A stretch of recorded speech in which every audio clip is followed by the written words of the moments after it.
এবার আল্লাহর হাবিব খানায়ে কাবার মধ্যে প্রবেশ করবেন। খানায়ে কাবার মধ্যে প্রবেশ করার জন্য দেখে দরজার মধ্যে তালা দেওয়া, দরজার মধ্যে তালা দেওয়া। ওই দরজার চাবির দায়িত্ব ছিল উসমান ইবনে তালহা, যিনি পরবর্তীতে মুসলমান হয়েছেন। উসমান ইবনে তালহা, তার কাছে খানায়ে কাবার চাবি।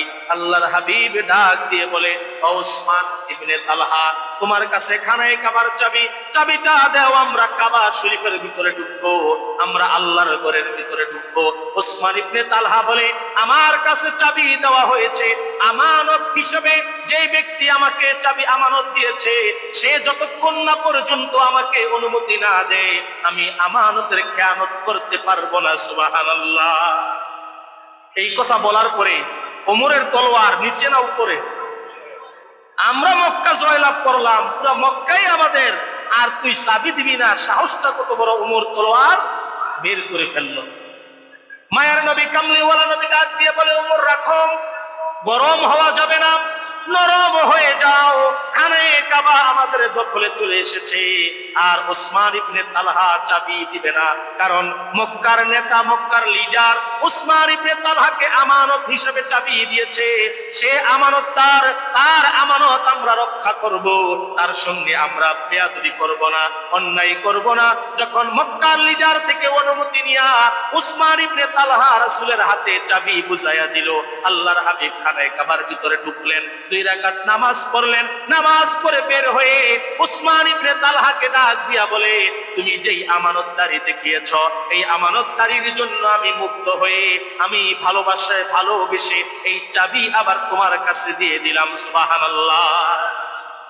রাসূল কিন্তু পারতেন আবু বকরের কাছে দিতে, ওমরের কাছে দিতে, উসমান, আলী সহ কত সাহাবীরা আছে তাদের কাছে দিতে।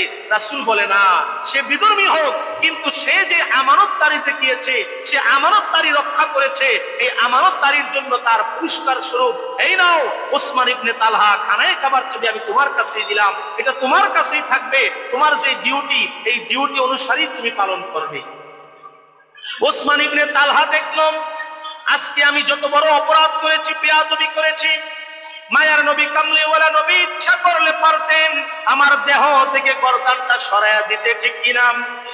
1 সেকেন্ডের মধ্যে গর্দানটাকে সরাইয়া দিতে পারতেন, কিন্তু নবীজি তা করলেন না, বরঞ্চ আমার এই ব্যবহারের প্রশংসা করে আমার কাছে চাবি দিলেন। ও মায়ের নবী কামলিওয়ালা নবী, আমরা তো আপনাকে ভুল বুঝেছি, এই ভুল থেকে আমি ফিরে আসতে চাই, জলদি করে আমাকে কালিমা পড়ায়া দেন, লা ইলাহা ইল্লাল্লাহু মুহাম্মাদুর রাসূলুল্লাহ সাল্লাল্লাহু আলাইহি ওয়াসাল্লাম। কালিমা পড়ে মুসলমান হয়ে গেল। মুসলমান হয়ে যাওয়ার পরে আল্লাহর হাবিব আরেকটা ঘোষণা দিলেন যে আমার তালহা আজকে মুসলমান হয়ে গেছে। তার সঙ্গে কোনো জোরাজুরি হয়েছে? বলেন, তাকে কোনো চাপ সৃষ্টি করা হয়েছে? কিছুই করা হয় নাই। সে স্বেচ্ছায়, ভালোবাসায় মুসলমান হয়ে গেছে। ও তালহা, আজকে তুমি যে ভালোবাসা দেখাইলা, তোমার ভালোবাসার প্রতিদান আমি রাসূল দিতে চাই। রাসূলের প্রতি তুমি ভালোবাসা দেখাইছো, রাসূল ভালোবাসার পুরস্কার দিবে না, তা হতে পারে না। তোমাকে আমি পুরস্কার দিব। কি পুরস্কার? কিয়ামত পর্যন্ত এই আমার তালহার যত বংশধর পরাক্রমায় আসবে, তাদের কাছেই এই খানায়ে কাবার চাবি থাকবে। সুবহানাল্লাহ। এখনো পর্যন্ত সৌদি বাদশাহ যখন কাবা ঘরের মধ্যে ঢুকে, এই উসমান ইবনে তালহা রাদিয়াল্লাহু তাআলা আনহুর বংশধর এখন যারা জীবিত আছে, তারা গিয়ে খানায়ে কাবার চাবি খোলে। সুবহানাল্লাহ। এই ক্ষমতা, এই দায়িত্ব দিয়ে গেছে কে? আমাদের রাসূল দিয়ে গেছে কে? আমাদের রাসূল। ভালোবাসার প্রতিদান, যে তুমি যে ভালোবাসা দেখায় মুসলমান হইলা, আমিও তোমাকে ভালোবাসা দেখাইলাম, তোমার বংশধরদের কাছেই এই খানায়ে কাবার চাবি থাকবে। কিয়ামত পর্যন্ত কত ক্ষমতাশীল ব্যক্তি আসবে, পাওয়ারফুল ব্যক্তি আসবে। সৌদি বাদশার কত পাওয়ার! সৌদি বাদশার পাওয়ার কম না বেশি? বিশ্বের মধ্যে যত পাওয়ারফুল বাদশা আছে, নেতা আছে, এর মধ্যে সৌদির বাদশাহ একজন। এই সৌদি পাওয়ারফুল বাদশারও ক্ষমতা নাই তার কাছ থেকে চাবিটা ছিনায় নেওয়ার, কারণ সে যদি চাবি ছিনায় নেয়, আল্লাহর হাবিবের কথা কি অমান্য করা হয়? আর যে রাসূলের কথা অমান্য করে, তার ঈমান থাকে না গেছে? গেছে। এই জন্য দেখেন সেই ভালোবাসার প্রতিদান এখনো দিতেছে এই উসমান ইবনে তালহা তাদের কাছেই এই খানায়ে কাবার চাবি। যখনই কাবা ঘরে কেউ ঢুকবে, বাদশা ঢুকবে, তখনই তাদের বংশধরের লোকেরা গিয়া খানায়ে কাবার চাবি খোলে। আল্লাহর হাবিব তাদের মর্যাদা, তাদের সম্মান, তাদের ইজ্জতকে কত বাড়াইয়া দিল, সুবহানাল্লাহ। রাসূলকে ভালোবেসে ঈমান আনলে, রাসূলের প্রেম মহব্বত অন্তরে পয়দা করতে পারলে এ দাম বাড়ে না কমে? তাদের দাম কেমন বেড়ে গেছে। সম্মানিত হাজিরিন, এই জন্য ইসলামের ইতিহাসে মক্কা বিজয় এইটা অনেক বড় গুরুত্বপূর্ণ একটি বিষয়।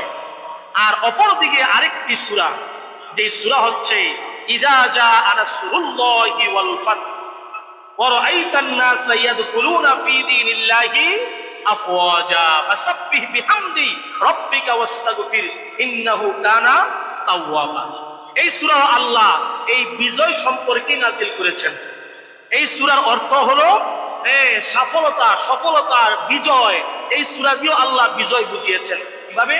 আল্লাহ সুবহানাহু ওয়া তাআলা বলেন ইযা জাআ নাসরুল্লাহি ওয়াল ফাত, আমি অতি সহজে তোমাকে বিজয় দান করেছি, তোমাকে সুনিশ্চিত জয় দান করেছি, যেই জয়ের ব্যাপারে তুমি কল্পনাও করতে পারো নাই। কারণ নবীজি 10,000 সাহাবী 10,000 তলোয়ার নিয়ে গেছে। যদি এত সহজে জয় হয়ে যাবে তাহলে তো এত প্রস্তুতি নেওয়ার দরকার ছিল না। সম্মানিত হাজিরিন, অতএব আমরা সকলেই এই জিনিসগুলো একেবারে সুন্দরভাবে খেয়াল রাখবো যে ইসলামের ইতিহাসে মক্কা বিজয় কত গুরুত্বপূর্ণ বিজয়। যে বিজয়ের ব্যাপারে আল্লাহ সূরা নাযিল করে দিলেন, যে বিজয়ের ব্যাপারে আল্লাহর হাবিব বললেন যে এই বিজয়ের কারণেই আজকে তোমরা খানায়ে কাবা পেলে, খানায়ে কাবা তাওয়াফ করতে পারলে, খানায়ে কাবায় হজ করতে পারো, খানায়ে কাবা উমরা করতে পারো। যখনই মনে চায় খানায়ে কাবার সামনে তোমরা দৌড়ে চলে যাও। আর এই কাবা হলো এমন জায়গা যে এই কাবার সামনে প্রায় হাজার হাজার নবী এবং রাসূলদের কবর আছে, সুবহানাল্লাহ। যে খানায়ে কাবার সামনে নবী এবং রাসূলদের কবর আছে, ইসলামের ইতিহাসে পাওয়া যায়। খানায়ে কাবার দরজার সামনেই হযরতে ইসমাঈল আলাইহিস সালাতু ওয়াস সালামের কবর। এমনকি এখানে অনেক হাজার হাজার নবী রাসূলদের কবর এখানে আছে। তো এই এরকম একটি স্মৃতি বিজড়িত জায়গা আল্লাহর রব্বুল আলামিনের এই পৃথিবীতে সর্বপ্রথম এই জায়গা, ওই জায়গার মধ্যে আল্লাহ আমাদেরকে নিয়েছেন। আল্লাহ আমাদের সবাইকে যেন বারবার যাওয়ার তৌফিক দান করে, সকলে বলি আমিন।